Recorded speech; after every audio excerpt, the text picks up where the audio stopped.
यह वीडियो जरा गौर से सुनिएगा। एक सम्राट बूढ़ा हो गया था। उसके 3 लड़के थे और तीनों के बीच में उसे निर्णय करना था कि किसे राज्य को सौंप दे।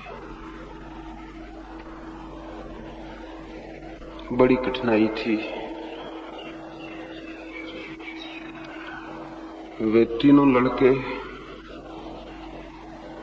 सभी भांति एक दूसरे से ज्यादा योग्य थे। तय करना कठिन था किसकी क्षमता, किसकी योग्यता ज्यादा है। तो सम्राट ने अपने बूढ़े नौकर को पूछा,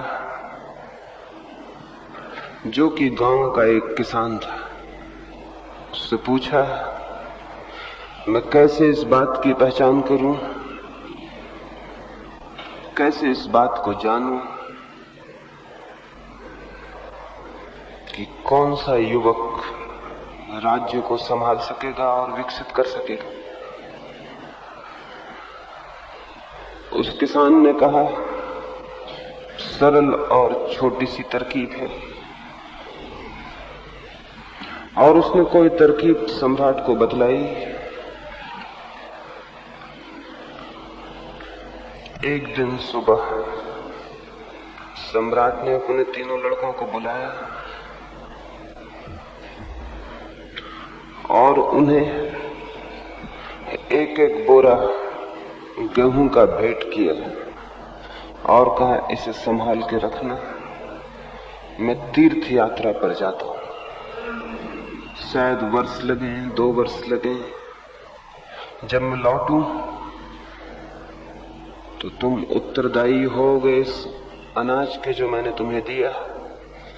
इसे सुरक्षित वापस लौटाना जरूरी है। ये दायित्व सौंप के वो सम्राट तीर्थ यात्रा पर चला गया। बड़े लड़के ने सोचा, गेहूं को संभाल के रखना जरूरी है। उसने तिजोरी में गेहूं बंद कर दी और भारी ताले उसके ऊपर लटका दिए ताकि एक भी दाना खो न जाए। और पिता जब लौटे तो उसे पूरे दाने वापस किए जा सके। उससे छोटे भाई ने सोचा, दाने तिजोरी में बंद करके रख दूंगा, पता नहीं पिता कब तक आए, दाने सड़ जाएं और राख हो जाए तो मैं क्या लौटाऊंगा। तो उसने उन दानों को एक खेत में फेंकवा दिया ताकि उनसे फसल पैदा हो और जब पिता आए तो ताजे दाने उसे वापस दिए जा सके। लेकिन उसने खेत में इस भांति फेंकवा दिया जैसा कोई किसान कभी खेत में दानों को नहीं फेंकता। न तो उसने ये बात देखी कि उस खेत के कंकड़ पत्थर अलग किए गए हैं, न उसने ये देखा कि उस खेत की घास पात दूर की गई है। उसने इस बात की कोई फिक्र न की। वो कोई किसान न था, वो एक राजकुमार था। उसे इस बात का कोई पता भी न था कि गेहूं कैसे पैदा होते हैं, बीज कैसे पौधे बनते हैं। उसने तो गेहूं फेंकवा दिए जैसे कोई अंधकार में फेंकते हैं। और जहां फेंकवा दिए न तो उस जमीन की जांच की गई कि वो जमीन कैसी थी, वहां अनाज पैदा होगा या नहीं होगा। वहां जो घास पात है पैदा हुए अनाज को वो समाप्त कर जाएगा, इसका भी कोई ख्याल नहीं रखा गया। और वो निश्चिंत हो गया। और वो निश्चिंत हो गया कि पिता जब आएंगे तब नए दाने वापस किए जा सकेंगे। तीसरे छोटे भाई ने सोचा, दानों को घर में बंद करके रखना तो ना समझी होगी, नष्ट हो जाने के सिवाय और क्या परिणाम होगा। जैसा बड़े भाई ने किया है वैसा करने को वो राजी न हुआ। दानों को बो देना जरूरी था, लेकिन अंधेरे में और अपरिचित जमीन पर और बिना तैयार की गई जमीन पर फेंक देना भी ना समझी थी। शायद जैसा दूसरे भाई ने किया था, उससे भी दाने नष्ट हो जाएंगे। तो उसने एक खेत तैयार करवाया, उसकी भूमि तैयार करवाई, उसकी मिट्टी बदलवाई, उसके कंकड़ पत्थर दूर किए, उस पर घास पात उगता था उसे फेंकवाया, उसमें पुराने पौधों की जड़ें थी उनको दूर किया, और जब भूमि तैयार हो गई तो उसने वो अनाज उसमें बो दिया। कोई 3 वर्ष बाद पिता वापस लौटा। बड़े लड़के ने तिजोरी खोल के बता दी, वहां राख का ढेर था और कुछ भी नहीं। पिता ने कहा, मैंने तुम्हें जीवित दाने दिए थे जिनमें बड़ी संभावना थी, जो विकसित हो सकते थे और हजारों गुना हो सकते थे 3 वर्षों में, लेकिन तुमने उन सारे दानों को मिट्टी कर दिया। जो जीवित थे वो मृत हो गए, जो संभावना थी वो समाप्त हो गई, जो विकास हो सकता था वो नहीं हुआ। राज्य देकर तुम्हें मैं क्या करूंगा, उस राज्य की भी यही दशा हो जाएगी। दूसरे युवक से पूछा, कहां है दाने? वो उस पथरीली जमीन पर ले गया जहां उसने दाने फेंकवा दिए थे। वहां न तो कोई पौधे पैदा हुए थे, न कोई फसल आई थी, और न ही इन 3 वर्षों में वो कभी देखने गया था कि वहां क्या है। वहां तो घास पात खड़ा हुआ था, वहां तो जंगल था। उसके पिता ने पूछा, कहां है दाने? उसने कहा, मैंने तो बो दिए थे। उसके बाद मुझे कोई भी पता नहीं। पिता ने पूछा, कैसी जमीन पर बोए थे? उसने कहा कि ये भी मुझे कुछ पता नहीं, इसी जमीन पर फेंकवा दिए थे। सोचा था, जब जमीन पर बिना बोए इतने पौधे पैदा होते रहते हैं, इतने वृक्ष, इतना घास पात भगवान पैदा करता है, तो क्या मेरे दानों पर थोड़ी सी कृपा नहीं करेगा? इतनी बड़ी जमीन है, इतना सब पैदा होता है, तो मेरे दानों पर भगवान कृपा नहीं करेगा? लेकिन भगवान ने कोई कृपा नहीं की। वे दाने सड़ गए होंगे, दब गए होंगे, उनमें अंकुर भी नहीं आए होंगे, और हो सकता है अंकुर भी आए हों तो उनकी जड़ें न पहुंच सकी होंगी जमीन तक, पत्थरों ने रोक ली होंगी। हो सकता है उनकी जड़ें भी पहुंच गई हों, तो वे घास पात में कहां खो गए होंगे, किसको क्या पता था। न उनकी पहले से भूमि तैयार की गई थी और न पीछे उनकी कोई रक्षा की गई थी। उसके पिता ने कहा, राज्य तुझे भी देने में मैं असमर्थ हूं, क्योंकि जो बीज बोने के पहले ये भी नहीं देखता कि भूमि तैयार है या नहीं, वो राज्य के साथ क्या करेगा ये भी मैं विचार कर सकता हूं। उसने अपने तीसरे लड़के को पूछा कि क्या हुआ। लड़का उसे खेत पर ले गया। जितने दाने पिता दे गया था, 3 वर्षों में हजारों गुना फसल हो गई थी। खेत बड़ा से बड़ा होता गया था। हर वर्ष जितना पैदा हुआ था उसको उसने फिर बीज के रूप में प्रयोग किया था। पिता देख के हैरान हो गए। एक लहलहाता खेत खड़ा हुआ था जिसमें जिंदगी थी, हवाएं जिसकी सुगंध को दूर तक ले जा रही थी, सूरज की रोशनी जिसके ऊपर चमक रही थी और प्रसन्न हो रही थी। उसके खेत को देख के पिता का हृदय भी उतना ही हरा हो उठा और उसने कहा, राज्य को तू ही संभाल सकेगा, क्योंकि जो छोटे छोटे बीजों को भी नहीं संभाल सकते वो इतनी बड़ी विराट संभावनाओं को संभालने के मालिक नहीं हो सकते। वो राज्य उस छोटे लड़के को दे दिया गया। ये कहानी मैं क्यों कहता हूं? इसलिए मैं कहता हूं कि परमात्मा भी हम सबके पास बीज रूप में बड़ी संभावनाएं देता है।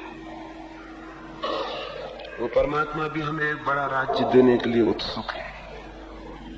उसकी भी बड़ी गहरी आकांक्षा है कि हमारे जीवन में हरियाली हो, जीवन हो, किरणें हो, खुशी हो, आनंद हो, और हम सबको वो बराबर संपत्ति दे देता है कि तुम इसे बढ़ाओ और विकसित करो। लेकिन हम भी 3 लड़कों की भांति सिद्ध होते हैं।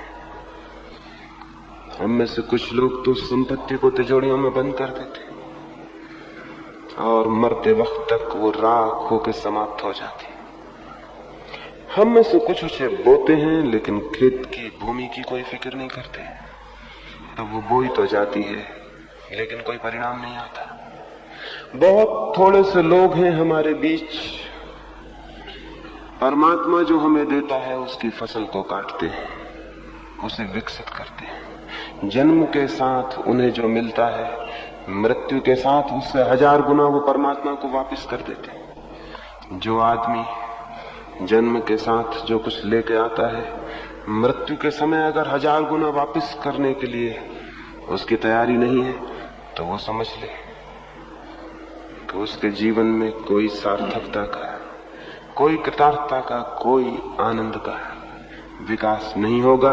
और वो समझ ले उसने एक बड़े दायित्व से, एक बड़ी रिस्पॉन्सिबिलिटी से पीठ मोड़ ली, और इसके परिणाम में उसे दुख झेलना होगा, पीड़ा और चिंता झेलनी होगी। हम सबको भी जीवन विकास करने को उपलब्ध होता है, लेकिन हम उसके साथ क्या करते हैं? तो आज की सुबह, जैसा कल रात मैंने कहा, मन को बनाना है एक दर्पण,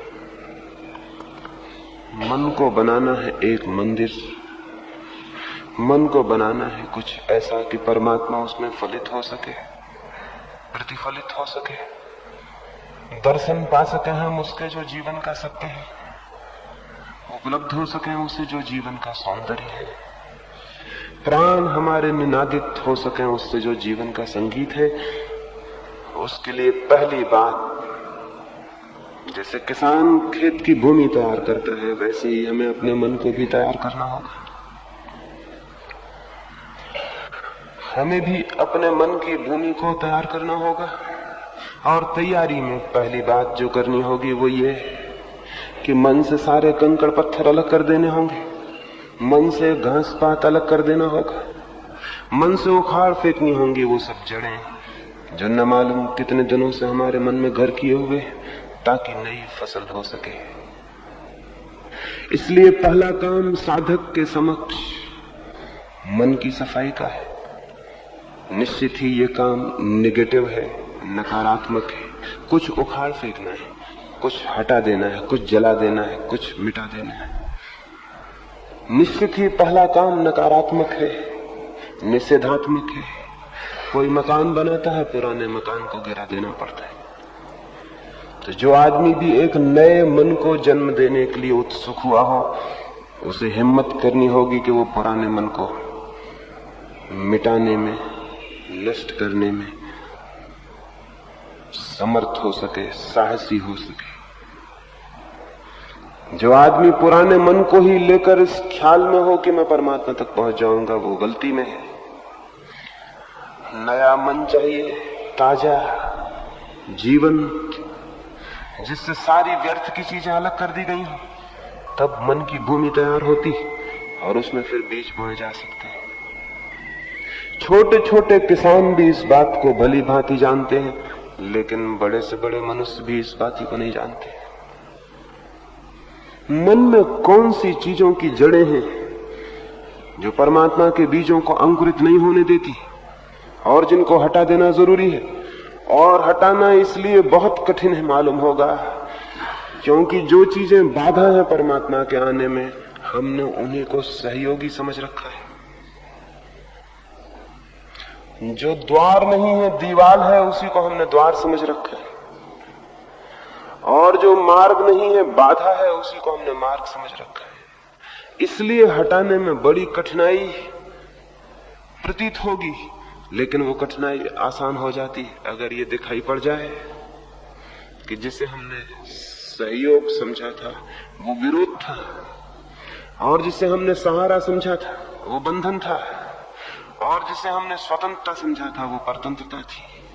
तो आज की सुबह उन थोड़ी सी कुछ बातों से आपको परिचित कराने की कोशिश करूंगा जो हमारे मन में परमात्मा की तरफ सबसे बड़ी बाधाएं हैं, लेकिन हजारों वर्षों से किसी बुनियादी भूल के कारण हम उनको बाधाएं नहीं समझकर सहयोगी समझते रहे। जैसे पहली बात, और उससे बड़ी कोई दूसरी बाधा नहीं है। पहली बात, ज्ञान सबसे बड़ी बाधा है। थोड़ा सुन के हैरानी और कठिनाई होगी।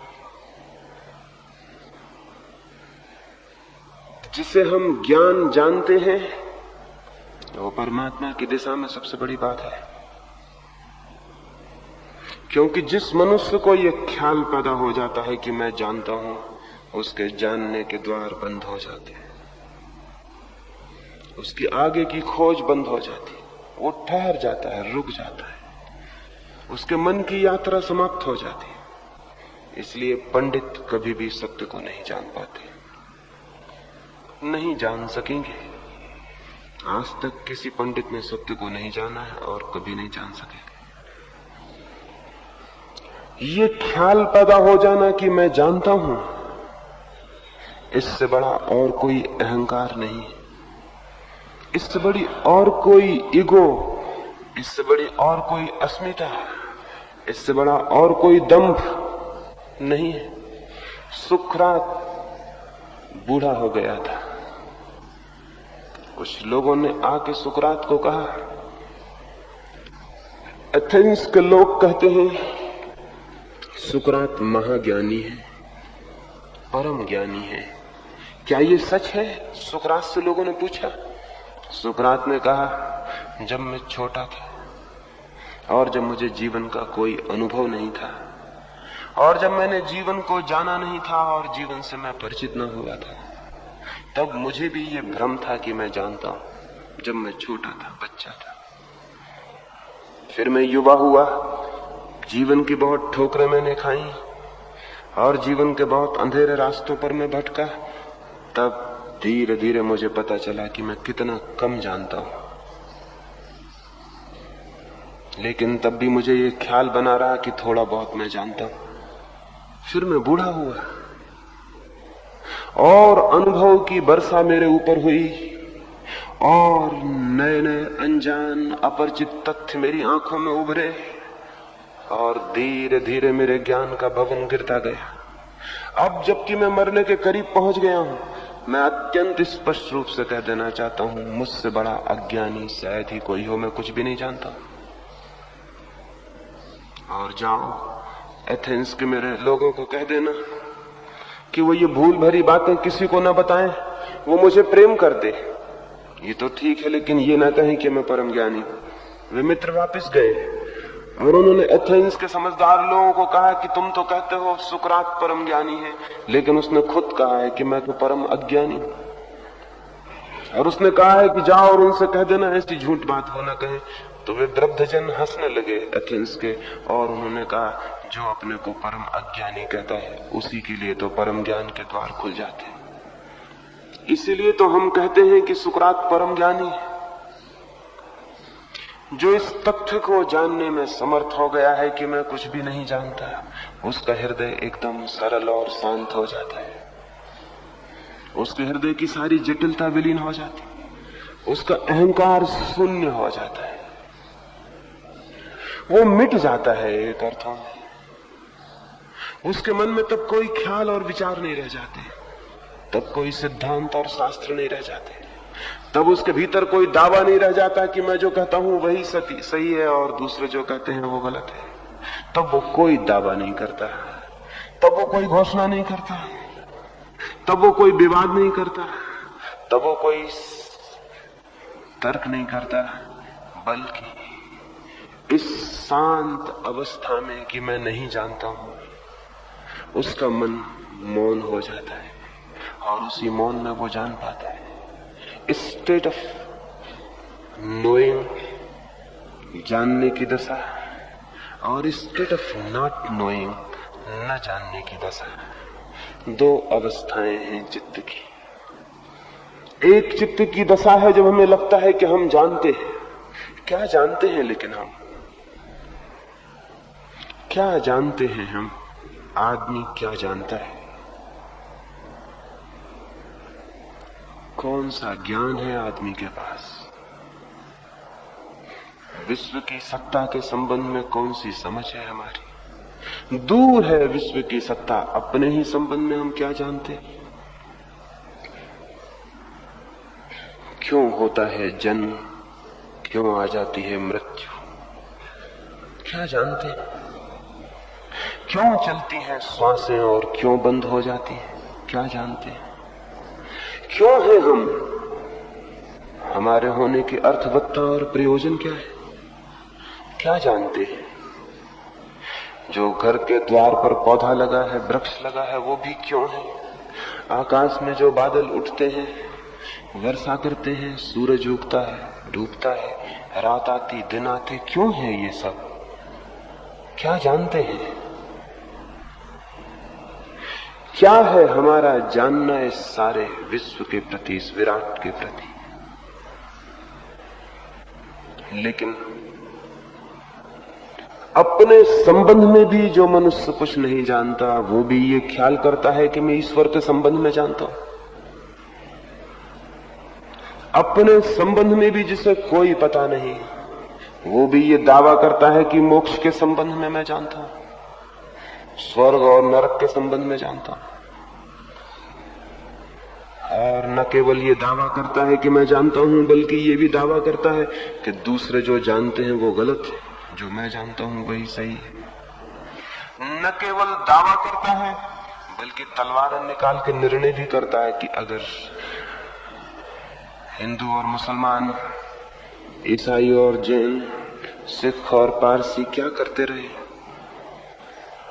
न केवल हम सही हैं, बल्कि अगर कोई और कहता है कि तुम और भिन्न बात कहता है तो वो गलत है। न केवल वो गलत है, बल्कि इसका निपटारा हत्या से करने की कोशिश भी हम करते हैं। अद्भुत है हमारा ज्ञान, कहना चाहिए अद्भुत है हमारा अज्ञान। जीवन के बाबत कुछ भी ज्ञात नहीं है, लेकिन उस अज्ञात सत्य के संबंध में भी हम कल्पनाएं कर लेते हैं और कल्पनाओं पर लड़ते हैं, अनुमान कर लेते हैं, अनुमानों पर लड़ते हैं, हत्याएं करते हैं। सिद्धांतों और शास्त्रों के नाम पर कितने मनुष्यों की हत्या हुई है, कोई हिसाब है? धर्मों के नाम पर कितना खून हुआ है, कोई गणना है?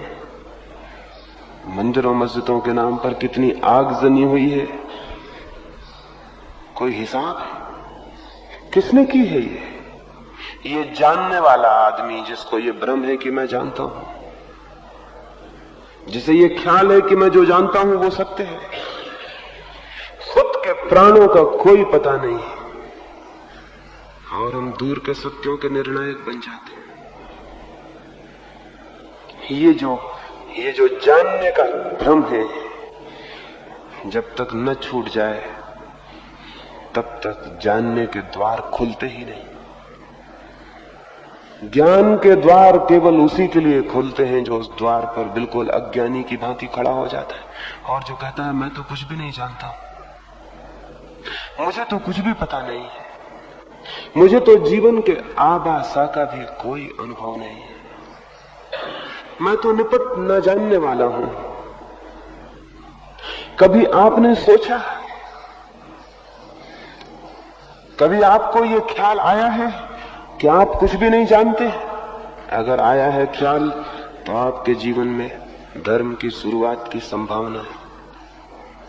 और अगर आपको ये ख्याल है कि मैं जानता हूं, तो आपके द्वार बंद हो गए, आपकी भूमि तैयार नहीं है। और जानते क्या है सिवाय शब्दों के, और क्या जानते?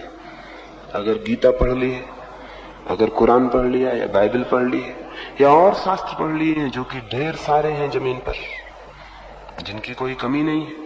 प्रति सप्ताह कोई 5000 ग्रंथ नए छप जाते हैं सारी जमीन पर।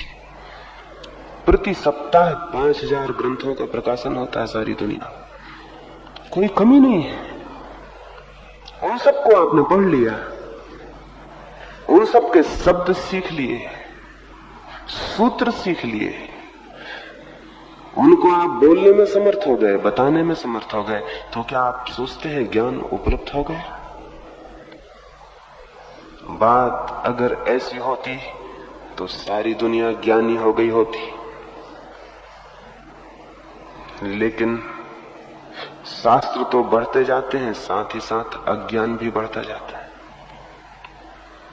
ये बड़े हैरानी की, बड़ी दुविधा की बात मालूम होती। आदमी का ज्ञान बढ़ता जाता और हम देखते हैं कि आदमी के भीतर का अज्ञान भी साथ में बढ़ता जाता। ये कैसे हो रहा है? ये जानने के भ्रम से हो रहा है। जानने का जितना भ्रम होता जाता उतना आदमी जटिल और कठोर होता जाता, उतने उसकी सरलता, उसकी सिंप्लिसिटी, उसकी ह्यूमिलिटी, उसकी विनम्रता सब खोती चली जाती। पंडित से ज्यादा अहमन्य और कौन होता है? जिसे ये ख्याल पैदा हो जाता है मैं जानता हूं, उसके अहंकार का कोई अंत नहीं है। और इसलिए तो दो पंडित मिलने को भी राजी नहीं हो पाते। दो बड़े साधुओं को मिलाना कठिन है, दो पंडितों को मिलाना कठिन है। उनके अहंकार बड़े पैने हैं, एक दूसरे के साथ खड़ा होना कठिन है। आज तक दुनिया को पंडितों के सिवाय और किसने लड़ाया है, किसने तोड़ा है, किसने आदमी आदमी के बीच दीवारें खड़ी की? कौन है इसके लिए जिम्मेवार? ये जानने वाले लोग। और बड़े मजे की बात है, ज्ञान क्या तोड़ने वाला हो सकता है? ज्ञान तो जोड़ेगा, अज्ञान तोड़ता है। तो ज्ञान के नाम से हम जिसका पोषण करते हैं वो बहुत गहरा अज्ञान है। शास्त्र पढ़ लेने से, शब्द सीख लेने से, सिद्धांतों को स्मरण कर लेने से ज्ञान उत्पन्न नहीं होता, केवल अज्ञान ढक जाता है। जैसे कोई अपने फोड़े को फूलों से ढांक ले तो क्या फोड़ा समाप्त हो जाएगा? जैसे कोई अपने रुग्ण शरीर को सुंदर सुंदर वस्त्रों से ढांक ले तो क्या शरीर स्वस्थ हो जाएगा? नहीं, बल्कि उसके स्वस्थ होने की संभावनाएं थी वे भी समाप्त हो जाएंगी। क्योंकि न केवल दूसरों को धोखा पैदा होगा कि वह आदमी स्वस्थ है, दूसरों का धोखा देख के उसे खुद भी धोखा पैदा होगा कि मैं स्वस्थ हूं। एक आदमी अपने फोड़े को छिपा ले, दूसरों को दिखाई पड़ना बंद हो जाएगा कि उसका फोड़ा नहीं है। दूसरों को देख के उसको खुद को ये भ्रम पैदा होना शुरू हो जाएगा कि शायद मेरा फोड़ा मिट गया है, क्योंकि कोई उसकी चर्चा नहीं करता है। और तब फोड़ा भीतर भीतर बढ़ेगा और सारे प्राणों पे छा जाएगा। हम अपने अज्ञान को छिपा लेते हैं शब्दों और शास्त्रों की सीख से, सिखावन से। उससे अज्ञान मिटता नहीं, भीतर भीतर सुलगता रहता है, फैलता रहता है। और इसीलिए तो हमारा ज्ञान एक तरफ होता है, हमारा जीवन दूसरी तरफ होता है। क्योंकि ज्ञान ऊपर का होता है, जीवन भीतर का होता है। इसलिए रोज झंझट खड़ी रहती है।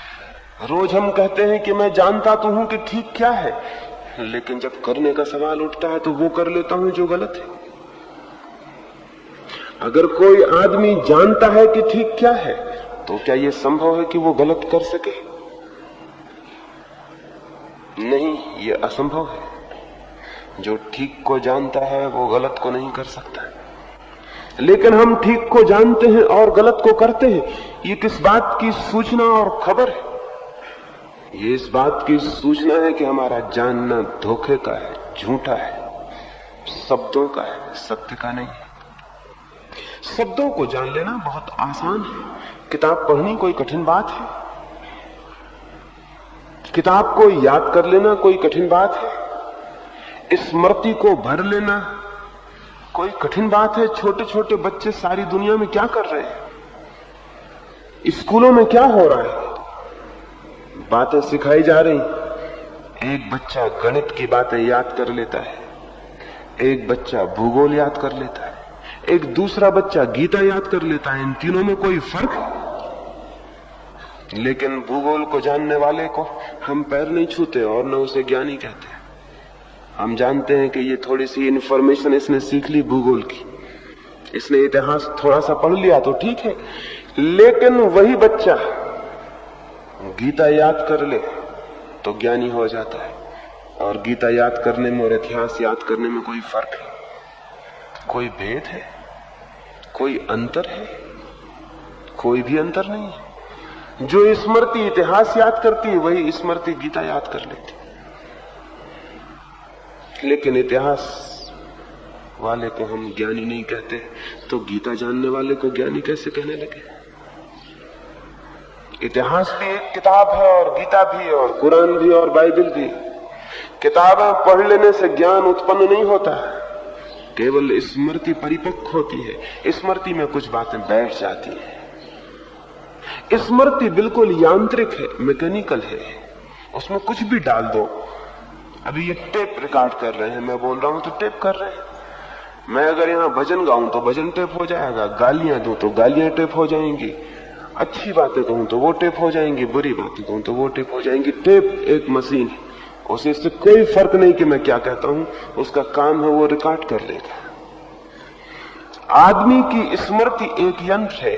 आप इतिहास पढ़ें तो इतिहास याद हो जाएगा, गीता पढ़ें गीता याद हो जाएगी, भजन पढ़ें भजन, फिल्म का गीत पढ़ें तो फिल्म का गीत याद हो जाएगा। स्मृति ज्ञान नहीं है, स्मृति तो केवल संग्राहक यंत्र है। इस संग्राहक यंत्र को जो ज्ञान समझ लेता है उसके रास्ते बंद हो गए, उसके आगे की खोज बंद हो गई। और ये जो सारा ज्ञान है ये फिर उसके ऊपर बोझ की भांति बैठ जाता है, उसके मस्तिष्क को बोझिल कर देता है, भारी कर देता है, विवादग्रस्त कर देता है, तर्क से भर देता है, उपद्रव से भर देता है। उसके भीतर की शांति चली जाती, उसके भीतर की चैन चली जाती, और उसके भीतर अज्ञान मौजूद बना रहता है, और उसे ये भी भ्रम पैदा हो जाता है। मैं जानता हूं एक बंगाल में एक बहुत बड़ा तर्क शास्त्री हुआ। कहते हैं बंगाल ने वैसा दूसरा बुद्धिमान आदमी पैदा नहीं किया। तर्क में बड़ी उसकी कुशलता थी, शास्त्रों में बड़ी उसकी गति थी। शायद ही कोई ऐसा महत्वपूर्ण शास्त्र हो जो उसे कंठस्थ न हो, और शायद ही कोई ऐसी बात हो जिसके पक्ष में वो खड़ा हो जाए तो उसे हराना आसान हो। वो एक दिन सुबह सुबह ही गांव की तेली की दुकान पर तेल खरीदने गया था। तेल खरीदा, तेली के पीछे ही कोल्हू चल रहा था, उसका बैल चल रहा था, तेल को पेर रहा था। कोई उसे चला नहीं रहा था, बैल अपने आप चल रहा था। तो उस तर्क शास्त्री पंडित ने पूछा उस तेली को, बड़े आश्चर्य की बात है, ये बैल अपने आप चल रहा है, कोई इसे चलाता नहीं। उस तेली ने कहा, देखते नहीं है, गले में घंटी बांध दी है, जब तक घंटी बजती रहती है मैं जानता हूं कि बैल चल रहा है, जब घंटी बंद हो जाती मैं उसको फिर हाँक देता हूं। तर्क शास्त्री पंडित बोला, बड़े हैरानी की बात है, बैल बड़ा ना समझ, खड़े होकर सिर को क्यों नहीं हिलाता कि घंटी बजती रहे। उस तेली ने कहा, महाराज ये पंडित नहीं है, सीधा साधा बैल है, इसे न शास्त्रों का पता है न तर्क शास्त्र का कोई पता है। और आप कृपा करें और जल्दी यहां से चले जाएं, आपकी छाया भी खतरनाक हो सकता है ये बैल भी खड़े होकर घंटी बजाने लगे तो मैं बड़ी मुश्किल में पड़ जाऊंगा। मनुष्य के जीवन की सारी सरलता उसके पांडित्य और ज्ञान ने छीन ली। इसलिए तो सारी दुनिया में आदमी खड़े होकर घंटी बजा रहा, कोई काम नहीं करना चाहता। तो खड़े होकर उसको पता हो गया, खड़े हो जाओ, घंटी बजाते रहो, घंटी बजती रहेगी, समझा जाएगा काम हो रहा है। जीवन की सब दिशाओं में हमारे ज्ञान ने हमें बड़ी हैरानी में डाल दी है। और ये ज्ञान बिल्कुल ज्ञान नहीं है, और ये ज्ञान बिल्कुल ही यांत्रिक शिक्षण है। इस यांत्रिक शिक्षण को ज्ञान समझ लेना और इसको मान्यता देनी, इससे बड़ी और कोई बाधा नहीं। कुछ भी हम जानते नहीं और जो भी हमारी अटकलबाजियां हैं और हमारी पूरी फिलोसॉफी अटकलबाजियों के सिवाय और कुछ भी नहीं। जमीन का हमें पता नहीं है, आकाश के हमने हिसाब लगा लिए। भगवान के कितने चेहरे हैं ये भी हमने पता लगा लिया। भगवान कहाँ है, कैसे रहते हैं, इसका भी हमने सब हिसाब लगा लिया। हमने भगवान की मूर्तियां और फोटो भी बना ली। और सारी दुनिया पर हर आदमी स्वतंत्र है खोज कर लेने को, बना लेने को, कल्पना कर लेने को। सारी दुनिया में न मालूम कितनी कल्पनाएं खड़ी हो गई। उन्हीं कल्पनाओं को हम धर्म समझ रहे हैं, उन्हीं अटकलबाजियों को, अंधेरे में टटोली गई बातों को, और फिर उनको सीख लेते हैं और उनको पकड़ लेते हैं और उनको पकड़ के जड़ हो जाते हैं। सोच विचार भी खो जाता है, चेतना का जागरण भी खो जाता है। एक बात इसलिए सबसे पहले जान लेनी जरूरी है, बड़ी उल्टी मालूम पड़ेगी, जिसे सचमुच ज्ञान की दुनिया में प्रवेश करना हो, उसे इस तथाकथित ज्ञान को, ये जो सो कॉल्ड नॉलेज है, जो किताबों और शब्दों से मिलती है, इसे छोड़ देने की हिम्मत करनी होगी। ये पत्थर है, इसे निकाल फेंकना होगा। ये घास पात है, जिसे खेत से अलग कर देना होगा। ये क्यों है ज्ञान झूठा? ये झूठा इसलिए है क्योंकि ये उधार है, बारोड है। जो मेरा ज्ञान नहीं है वो ज्ञान नहीं हो सकता। किसी और ने जाना हो उसके लिए ज्ञान होगा, लेकिन उसके शब्द मेरे लिए ज्ञान नहीं हो सकते। वो मेरे लिए केवल स्मृति होंगे। उसके लिए होगी नॉलेज, मेरे लिए होगी मेमोरी। उसके लिए होगा ज्ञान, मेरे लिए होंगे शब्द, स्मृति। और मैं ब्रह्म पड़ जाऊंगा। महावीर ने जाना होगा, बुद्ध ने जाना होगा, कृष्ण ने जाना होगा, क्राइस्ट ने जाना होगा, लेकिन उनके शब्द मेरे लिए ज्ञान नहीं बन सकते। आप जानते होंगे, लेकिन आपके शब्द मेरे लिए ज्ञान नहीं बन सकते। ज्ञान वैसा ही है जैसी मृत्यु है। आप मर जाएं, मुझे मरने का कोई अनुभव नहीं होता। मैं मर जाऊं, आपको मरने का कोई अनुभव नहीं होता। मृत्यु जैसे वैयक्तिक है, एकदम इंडिविजुअल है। एक आदमी मरता है, वो ही जानता है क्या होता है। वैसा ही ज्ञान भी वैयक्तिक है। एक आदमी जानता है, वही जानता है कि क्या है। और जब दूसरे से कहता है तो दूसरे के पास पहुंचते हैं शब्द थोथे और खाली, जैसे खाली कारतूस जिसके पीछे कोई गोली नहीं है। ऐसे खाली शब्द पहुंच जाते हैं दूसरों के पास, और दूसरे उनको इकट्ठा कर लेते हैं और इकट्ठा करने में रस लेने लगते हैं। और जितने खाली शब्द उनके पास बहुत हो जाते हैं, उतना उनको लगने लगता है मैं जानता हूं। शब्द बिल्कुल खाली है। मैंने सुना है, एक महाकवि समुद्र के किनारे था। सुबह जब वो समुद्र के किनारे पहुंचा, सूरज को उगते उसने देखा। बड़ी सुखद और शांत सुबह थी, और समुद्र की लहरें थी, और उन लहरों पर तैरती आती हुई हवा थी, बड़ी शीतल, बड़ी आनंददायी, बड़ी आह्लाद से भरने वाली। उसके मन में हुआ, उसकी प्रेसी दूर, हजारों मील दूर एक अस्पताल में बीमार पड़ी थी। उसके मन में हुआ, ये सुंदर सुखद हवाएं थोड़ी सी एक डब्बे में बंद करके मैं अपनी प्रेसी के पास पहुंचा दूं।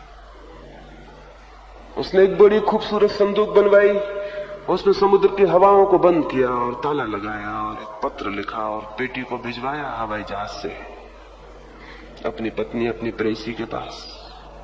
और पत्र में लिखा कि मैंने जानी इतनी सुंदर हवाएं कि मेरा मन हुआ कि तुम्हें भी भागीदार बनाओ, और तुम हो दूर और तुम हो बीमार, तुम्हें तो समुद्र तक लाना संभव नहीं है, इसलिए मैं समुद्र की हवाएं ही तुम्हारे पास पहुंचा देता हूं। उसकी प्रेसी ने बड़ी खुशी से, बड़ी आतुरता से वो पेटी खोली, लेकिन क्या पाया?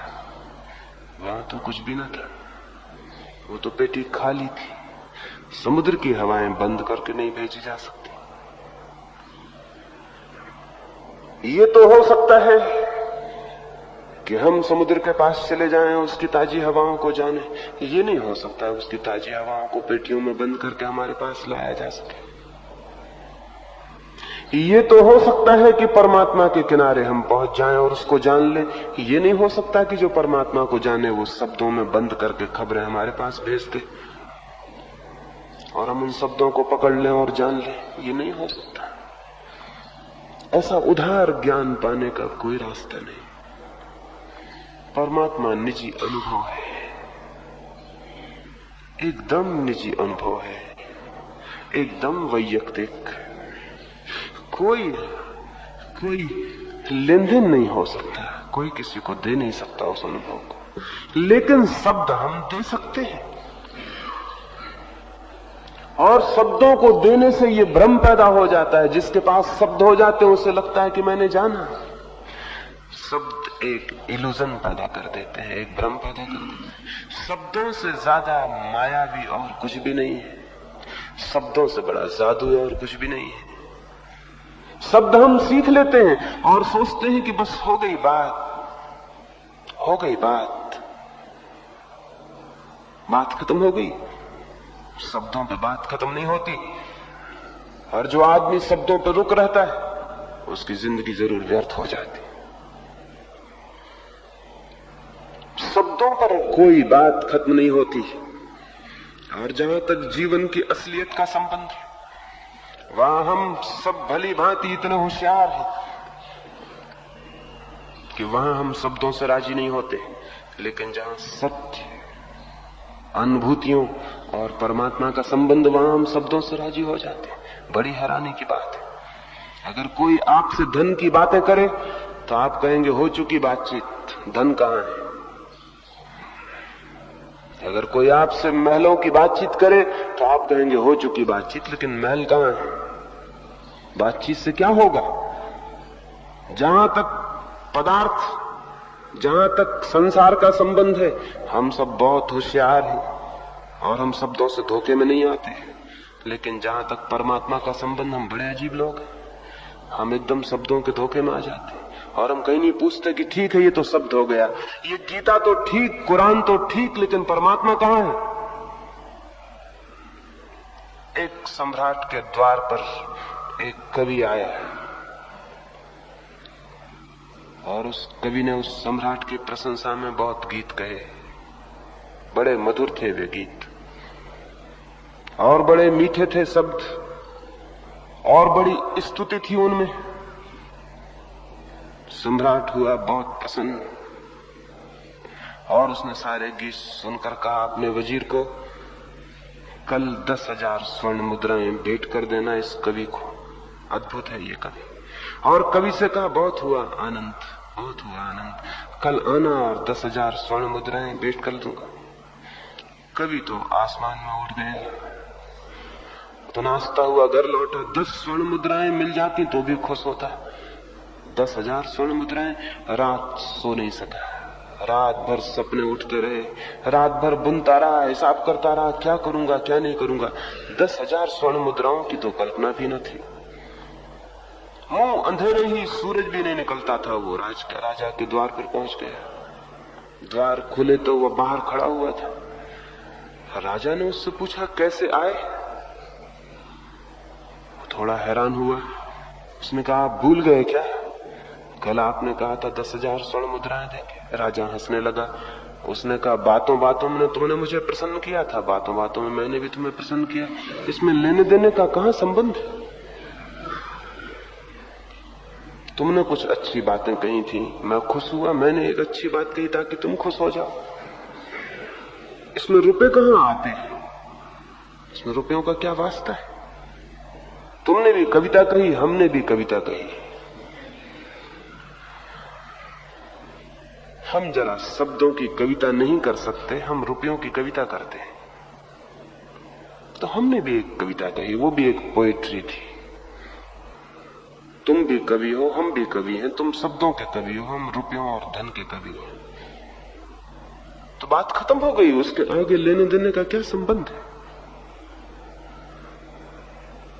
लेकिन कवि को ये तो दिखाई पड़ गया कि रुपयों की बात कविता हो तो उसको भी धक्का लगा, लेकिन उसको खुद शायद ही ये कभी दिखाई पड़ा होगा कि उसकी कविताएं भी कोरी और थोथी शब्दों से ज्यादा नहीं, उनमें भी कुछ नहीं है।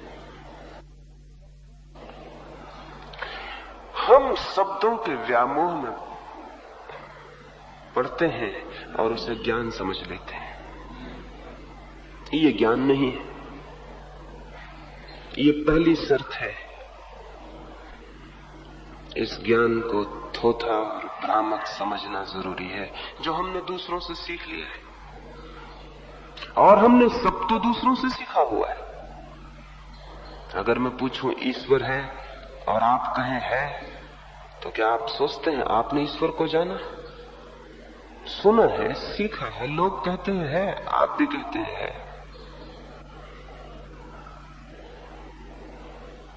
हिंदू से पूछें तो वो कुछ और कहता है, मुसलमान से पूछें वो कुछ और कहता है, बौद्ध से पूछें वो कुछ और कहता है, जैन से पूछें वो कुछ और कहता है।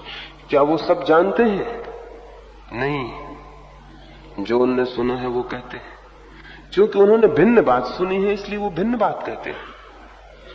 आपने भिन्न बात सुनी है, आप भिन्न बात कहते हैं। रूस में चले जाएं, वहां के लड़कों से पूछें ईश्वर है, वो कहते हैं नहीं है। क्या वो जानते हैं कि ईश्वर नहीं है? नहीं, उनके हुकूमत उनको यही समझा रही है कि नहीं है, वो यही सुनते हैं, यही कहते हैं। रूस के बच्चे कहते हैं ईश्वर नहीं है, हिंदुस्तान के बच्चे कहते हैं ईश्वर है, हिंदू का बच्चा कहता है पुनर्जन्म है, ईसाई का बच्चा कहता है पुनर्जन्म नहीं है। ये ज्ञान है या कि शिक्षा है? सिखाई गई बातें हैं। जो बातें बचपन से दोहराई जा रही हैं वो हम सीख लेते हैं, उन्हीं के आधार पर हम अपने ज्ञान को खड़ा करते चले जाते हैं। ये सारा ज्ञान का भवन झूठा है, इसके आधार झूठे हैं। जो चीज सिखाई जाती है वो झूठी होती, जो बात जानी जाती है वो और होती है। जानना और सीखने में फर्क है। विज्ञान सिखाया जा सकता है, धर्म सिखाया नहीं जा सकता। इसलिए विज्ञान के कॉलेज हो सकते हैं, यूनिवर्सिटी हो सकती, धर्म का कोई कॉलेज कोई यूनिवर्सिटी नहीं हो सकती। विज्ञान सिखाया जा सकता है क्योंकि विज्ञान बाहर के जगत से संबंधित है। जो बाहर के जगत से संबंधित है वो सिखाया जा सकता है, वो हमसे बाहर है, हम सब उसे देख सकते हैं, हम सब उस पर निरीक्षण कर सकते हैं, हम सब उस पर प्रयोग कर सकते हैं। हम सबके लिए वो कॉमन ऑब्जेक्ट है, हम सबके लिए सबके बीच सामूहिक पदार्थ है। लेकिन धर्म सिखाया नहीं जा सकता क्योंकि वो आंतरिक है और सबके समक्ष सामने खड़ा नहीं किया जा सकता, सामूहिक रूप से प्रयोग नहीं हो सकता, सामूहिक परीक्षण नहीं हो सकता, सामूहिक निरीक्षण ऑब्जर्वेशन नहीं हो सकता। धर्म है नितांत गूढ़ और आंतरिक। उसे कोई स्वयं तो जान सकता है, लेकिन कोई दूसरा इशारा नहीं कर सकता कि यह है। परमात्मा की तरफ अंगुली नहीं उठाई जा सकती, पदार्थ की तरफ अंगुली उठाई जा सकती। परमात्मा को पकड़ के मौजूद नहीं किया जा सकता, पदार्थ को पकड़ के मौजूद किया जा सकता है। इसलिए परमात्मा को सिखाया नहीं जा सकता, जाना जा सकता है। और बड़ा मजा यह है कि जो लोग परमात्मा को सीख लेते हैं वो जानने से वंचित रह जाते हैं, क्योंकि सिखावन होगी उधार दूसरों की, और उसको ही अगर उन्होंने पकड़ लिया तो वो उसको ही सत्य मान के रुक जाएंगे, और तब उस ज्ञान तक कैसे पहुंचेंगे जो उनके भीतर है और कभी बाहर से नहीं आता है। इसलिए आज की सुबह पहली जो बुनियादी बात आपसे मैं कहना चाहता हूं वो ये, आपने सुना होगा दूसरे लोग ज्ञान सिखाते हैं, मैं अज्ञान सिखाता हूं। ज्ञान छोड़ना चाहिए। स्टेट ऑफ नॉट नोइंग जो है, अज्ञान की जो सरल अवस्था है, वो बड़ी अद्भुत है, बड़ी क्रांतिकारी है।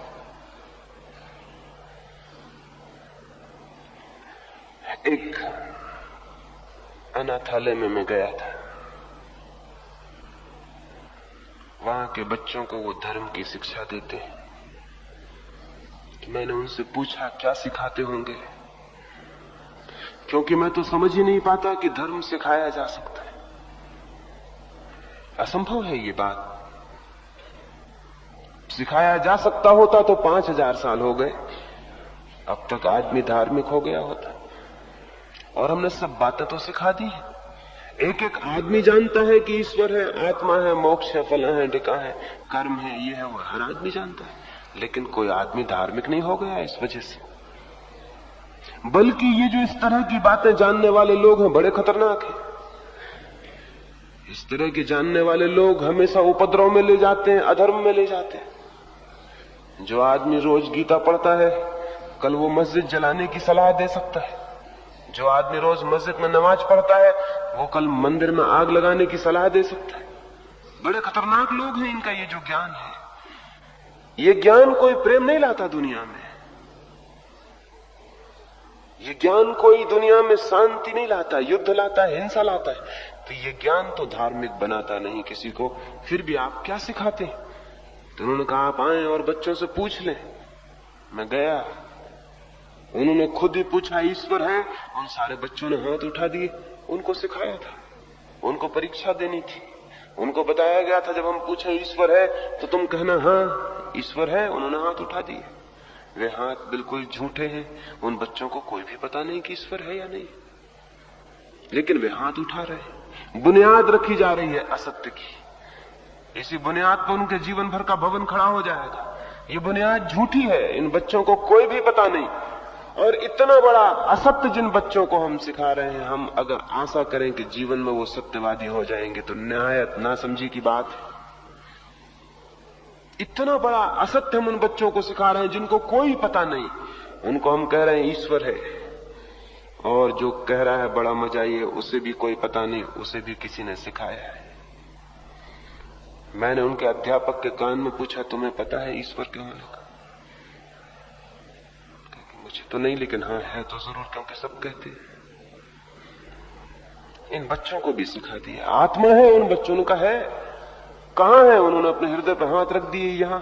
मैंने एक छोटे बच्चे से पूछा कि हृदय कहां है? उसने कहा ये तो हमें बताया नहीं गया। जो बताया गया वो हम बता सकते, जो नहीं बताया गया वो हम कैसे बता सकते? हृदय कहां है ये उसे पता नहीं, लेकिन आत्मा कहां है तो वो कहता है यहां। ये हाथ कितना झूठा है, लेकिन ये सीख लिया जाएगा। और जिंदगी भर जब भी प्रश्न उठेगा और जिज्ञासा पैदा होगी और इंक्वायरी पैदा होगी कि आत्मा कहां है, ये झूठा हाथ मशीन की तरह यहां चला जाएगा और कहेगा यहां। ये गेस्चर बिल्कुल झूठा है। ये हाथ का उठना बिल्कुल झूठा है। हम सबके हाथ भी उठेंगे। अगर मैं आपसे पूछूं आत्मा कहां है तो आप कहेंगे यहां। ये हाथ भी वही हाथ है जो बच्चे का उठा के लगा दिया गया था। बूढ़े हो जाने से कोई फर्क नहीं पड़ता है। बचपन में सीखी गई आदतें काम करती रहती है। आपसे पूछे आत्मा कहां है, कहेंगे यहां। आपने जाना है यहां क्या है? कोई पता नहीं उसका कि यहां क्या है, लेकिन हाथ उठता है और चला जाता है। ये जो सारी तरकीबें हैं ये शिक्षाएं नहीं है, बल्कि इस एहसास के कारण कि मुझे पता है आत्मा यहां है। कभी आप आत्मा को खोजते भी नहीं, क्योंकि जिससे ये ख्याल पैदा हो गया कि मुझे मालूम है, वो खोजेगा क्यों? हमारी खोज बंद हो गई है सारी दुनिया में धर्म की। इस कारण से नहीं कि नास्तिक बढ़ गए हैं, इस कारण से नहीं कि विज्ञान बढ़ गया है, इस कारण से नहीं कि लोग बुरे हो गए हैं, कलयुग आ गया है। सब निहायत बेवकूफी की बातें हैं, बल्कि इस कारण कि धार्मिक लोगों ने शिक्षा दे दे के हमारे मन इतने ज्ञान से भर दिए कि हमारी खोज बंद हो गई, हमारी इंक्वायरी बंद हो गई। इसका जिम्मा नास्तिकों पे नहीं है, न भौतिकवादियों पर है। इसका जिम्मा धार्मिक शिक्षकों पर है, रिलीजियस टीचर्स पर है, जो सिखाया जा रहे हैं कि ये है, ये है, ये है, और जो ये भी सिखाते हैं कि संदेह मत करना नहीं तो भटक जाओगे। विश्वास कर लेना हम जो कहते हैं उस पर। ये जो सिखा रहे हैं लोग, ये जो ज्ञान देने वाले लोग हैं, ये है शत्रु मनुष्य जाति के। इन्होंने हमारे हृदय को, हमारे मस्तिष्क को ऐसे थोथे शब्दों से भर दिया है जिनकी कोई प्रतीति हमें नहीं है, और तब हम एकदम उधार आदमी हो गए हैं, बारूद, जिनके अपनी कोई आत्मा नहीं है। जिनके पास होगी कैसे? जिसके पास अपना कोई ज्ञान नहीं है, उसके पास अपनी कोई आत्मा, अपना कोई बल होता है। जिसका सब ज्ञान दूसरों से आता हो, वो भीतर एकदम सत्वहीन हो जाता है, इम्पोटेंट हो जाता है। उसके भीतर कोई बल नहीं रह जाता, वो कुछ भी नहीं जानता है। उसकी सारी दीवारें ज्ञान की खींची जा सकती हैं और उसको पता चलेगा कि तो मैं नहीं जानता हूं। धोखा अपने को दिया जा सकता है ऐसे ज्ञान से, लेकिन ऐसे ज्ञान से न कभी कोई मुक्त होता है, न कभी कोई सत्य को जानता है। तो मैंने कहा, इन बच्चों के साथ बड़ा दुर्व्यवहार, बड़ा अनाचार कर रहे हो। आज तक अधिक माँ बाप और शिक्षकों ने ये किया है। बच्चों के धार्मिक होने की सारी संभावनाएं बंद कर दी हैं। इसके पहले कि उनकी जिज्ञासा पैदा हो, हम उनके शब्द पकड़ा देते हैं, वो शब्द से तृप्त हो जाते हैं। वो तृप्ति झूठी है, और उस तृप्ति की वजह से फिर उनकी खोज बंद हो जाती है, उनकी प्यास समाप्त हो जाती है। क्या करें? शब्दों को हटा दें अपने मन से। आपके भीतर एक लपटती हुई प्यास पैदा होगी जानने की। ज्ञान को हटा दें और आपका अज्ञान आपके प्राणों के भीतर एक प्यास बन जाएगा कि मैं जानूं, क्या है मैं जानूं। ज्ञान का भ्रम टूट जाए तो ज्ञान की यात्रा शुरू होती है, और जो ज्ञान के खूंटों से बंधे रहते हैं उनकी कभी यात्रा शुरू नहीं होती। तो पहला निषेधात्मक काम है ज्ञान से छुटकारा। ये बड़ा कठिन है, क्योंकि अज्ञान से कोई कहे छूट जाओ तो हमको खुशी होती, क्योंकि अज्ञान से छूटने में हमारे अहंकार की तृप्ति होगी। और मैं कहता हूं ज्ञान से छूट जाओ तो बड़ी घबराहट होती, क्योंकि ज्ञान तो हमारा अहंकार है। अहंकार से छूटने में बड़ी बेचैनी होती कि अगर मैंने ज्ञान छोड़ दिया, मैं हो गया अज्ञानी। कल 4 लोग कहते थे, पंडित जी आप जानते हैं, और मैं खुद ही कहूं मैं कुछ नहीं जानता तो बड़ी मुश्किल हो जाएगी। कल 4 लोग पैर छूते थे, कहते थे तपस्वी हैं, ज्ञानी हैं, वही कहेंगे करिए तो खुद ही नहीं जानते। सारी कठिनाई वहां अहंकार की है।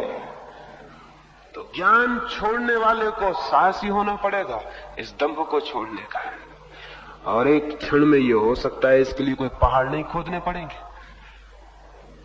ये बोध आ जाए कि सच में जो जानता हूं उसमें मेरा कितना है जो मैंने जाना है, इसकी थोड़ी सी परख, सारा भवन गिर जाएगा, जैसे ताश के पत्तों का भवन हवा के एक झोंके में गिर जाए। उससे ज्यादा श्रम नहीं पड़ेगा, क्योंकि भवन के नीचे कोई बुनियाद नहीं है, कोई आधार नहीं है, अधर में लटका हुआ भवन है। तरकीब है मन को कंडीशन करने की, जो हजारों साल से धर्मगुरु, राजनीतिक उपयोग कर रहे हैं और आदमी को गुलाम बनाए हुए हैं। पावलव हुआ रूस में एक वैज्ञानिक, उसने जिंदगी भर कुत्तों के ऊपर कुछ प्रयोग किए। एक कुत्ते को वो रोज रोटी देता है, रोटी सामने आती तो कुत्ते के मुंह से लार टपकने लगती। स्वाभाविक है, रोटी सामने हो, कुत्ता भूखा हो, लार टपकेगी।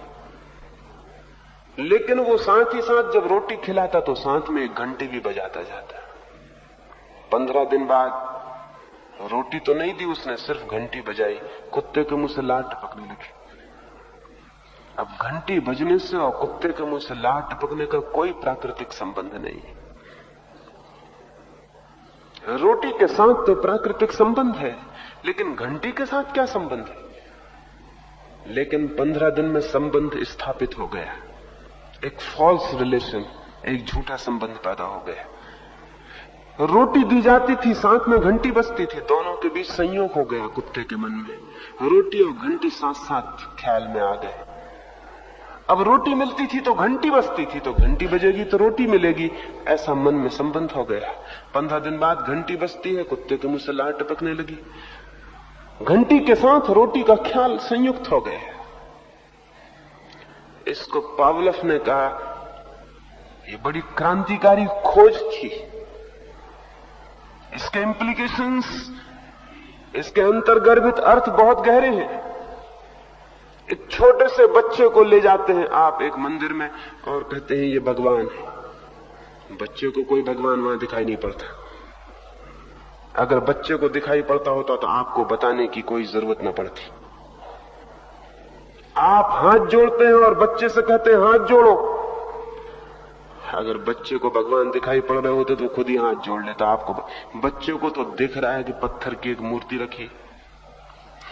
बच्चे को तो सच्चाई दिख रही होगी, आपको भला भगवान दिख रहे हो। बच्चा आपकी तरह भी बेईमान नहीं हो गया है। बच्चा आपकी तरह चालाक भी नहीं है। बच्चा अभी कंडीशनड भी नहीं है। अभी उसके दिमाग को कुछ पता नहीं, सीधा साफ। उसको तो दिखाई रहा होगा कि एक पत्थर की मूर्ति रखी, और अगर आप बाधा नहीं दो तो हो सकता है पत्थर की मूर्ति उठा के घर ले आए, खेल खिलौना बना ले। बच्चे को कोई कठिनाई नहीं होगी, सीधी सीधी बात है। लेकिन आप कहते हैं कि भगवान, पिता को बच्चा मानता है बड़ा आदरणीय। वो जो कहते हैं जरूर ठीक कहते होंगे, जो जानते हैं जरूर ठीक जानते होंगे, क्योंकि उनकी बात पर शक करने का मतलब पिट जाना, परेशान होना है। तो ठीक ही ताकतवर है, वो ठीक ही कहते होंगे। फिर जब उनको हाथ जोड़ते देखता है और गांव के लोगों को हाथ जोड़ते देखता है, वो भी हाथ जोड़ के खड़ा हो जाता है। ये हाथ जोड़ना उसके चित्त में बिल्कुल झूठी घटना है। इसका उसके प्राणों से कोई संबंध नहीं, इसका उसके अनुभव से कोई नाता नहीं। फिर रोज रोज ये क्रिया चलती है। 25 वर्ष का वही जवान उस मंदिर के सामने से निकलता है तो उसके हाथ उठ जाते हैं। ये वही घटना है जो कुत्ते के मुंह से लात टपक गई घंटी बजते देख। इसमें कोई फर्क नहीं है, इसमें कोई भेद नहीं है। ये कंडीशनिंग है, ये चित्त को बांधने की तरकीबें हैं और कुछ भी नहीं। इसमें न भगवान के प्रति हाथ उठ रहे हैं, न कोई भगवान से संबंध है। इस बात का कोई नाता नहीं है इससे भगवान का, इसका धर्म से कोई संबंध नहीं है। ये तो सिर्फ 25 वर्ष की शिक्षा, संयोग। अब वो भयभीत हो गया। मेरे एक मित्र हैं, मुझसे बात करते थे, उनकी बात समझ में आ गई तो जिस मंदिर के सामने से निकल के वो रोज नमस्कार करते थे, उनकी बात समझ में आ गई होगी तो वो एक दिन बिना नमस्कार किए निकल गए। सांझ को मेरे पास आए और बोले बड़ी मुश्किल हो गई। 20-25 कदम तो मैं हिम्मत करके चला गया कि ना करूं नमस्कार, लेकिन 20-25 कदम के बाद मुझे एकदम पसीना आने लगा और हृदय घबराने लगा। क्या 30 वर्षों से निरंतर नमस्कार करता था, कहीं भगवान नाराज न हो जाए। और मैं भी कहां के चक्कर में पड़ गया, किस बात में पड़ गया। और फिर मैंने कहा कौन देखता और आपको पता भी क्या चलेगा कि मैंने किया कि नहीं।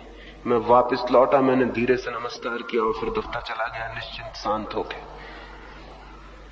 मैंने उनसे कहा, मैंने कभी कहा नहीं कि तुम छोड़ देना नमस्कार करना। मैंने तो ये कहा कि तुम समझ लेना कि नमस्कार करना है क्या, और अगर ये ख्याल में आ जाएगा तो तुम्हें पता भी नहीं चलेगा ये कब छूट गया है। ये इस भांति हमारा जो चित्त है उसको हम समझ रहे हैं, ये ज्ञान और धर्म को जान लिए वाला चित्त है, इसको कुछ भी नहीं जाना हुआ है। इसी भांति हमने शब्द सीख लिए, शास्त्र सीख लिए, मंदिर सीख लिए, प्रार्थनाएं पूजाएं सीख ली, सारी झूठी। इनका हमारे प्राणों के अंत से कोई संबंध नहीं, इसका हमारी आत्मा से कोई संबंध नहीं। और इसीलिए तो हम झूठे आदमी की तरह जमीन पर खड़े हुए। पहली बात, शब्द से, शास्त्र से, ज्ञान से, जो सिखाया गया है उससे, उसके प्रति ये बोध जग जाना चाहिए। वो ज्ञान नहीं है, वो सत्य नहीं है, वो केवल शिक्षा है, उधार बासी दूसरों की। उसमें मेरा अपना कुछ भी नहीं है। और अगर ये स्मरण आ जाए कि उसमें मेरा अपना कुछ भी नहीं है तो दीवारें गिर जाएंगी, वो भवन गिर जाएगा, और तब नए भवन को खड़े करने की जगह खाली हो जाएगी। मैं नहीं जानता हूं, ये जानना पहला सूत्र है। मैं नहीं जानता हूं सत्य को, स्वयं को, सर्व को, कुछ भी नहीं जानता, टोटल इग्नोरेंस है, पूरा अज्ञान है,